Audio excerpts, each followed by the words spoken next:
Happy Lent, everybody. That's right, Happy Lent. I'm not being sarcastic. I'm not being facetious. I mean it. Happy Lent. We've all heard many, many times that Lent is a time of preparation and reflection. But it's not a time of mourning. It is a time that is set aside for us to evaluate, look more deeply into our faith, and if used correctly, it will draw us closer and closer into God, into a deeper, loving relationship with God. I call that a happy time. So, how do we make use of this time? Well, I want to suggest that maybe we ought to all ask ourselves questions and then try to spend time thinking and reading in a way to answer those questions. Now, what question should you ask yourself? That's up to you. It depends on where you are in your faith journey. But some questions that spring to mind are, what do I believe? Why do I believe it?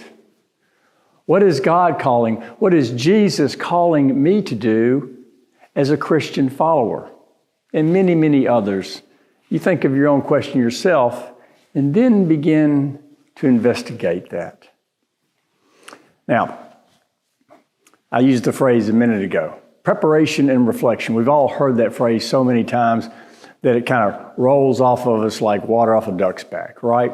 But what does it mean? Well, what it means is setting aside this time. It means answering these questions. It also means taking part in our Christian experience, which brings me to tonight. Tonight and the next 4 Wednesday evenings, because tonight we begin our annual Lenten Supper series. We have a great collection of speakers beginning tonight, and they're all addressing this question: why are we called to do good works? Now, this is from a theological perspective, because we all, I think, subscribe to the notion that we cannot earn our way to heaven.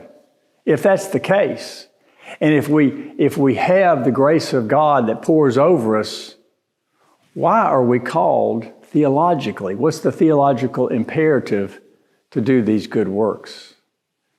We kick off this series tonight with Joe Johnson.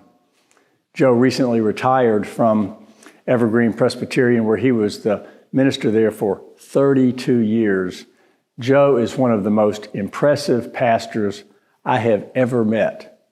By ever met, I mean in my life. He is brilliant. He is thoughtful. He's also a great communicator. So you're going to hear some great stuff from Joe tonight, right after you eat a fantastic meal.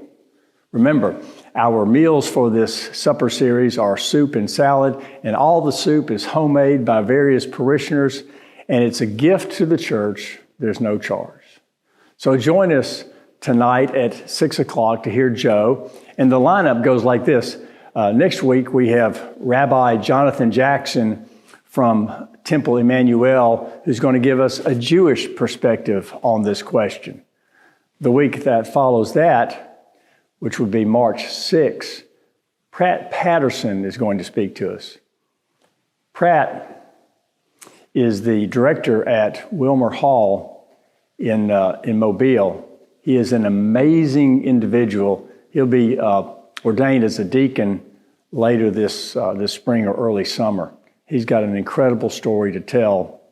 And then the week after that, March 13, we'll hear from Troy Fountain. Troy, for years and years and years, was the head pastor at the Wiregrass Church. He, in fact, founded that church, and he's now involved as the director of the Wiregrass Foundation. So we'll hear his perspective on that question from an evangelical background. And then the last week of this series, you'll hear my perspective on this question. It's going to be a great time tonight and every Wednesday night. Please come join us. I hope to see you.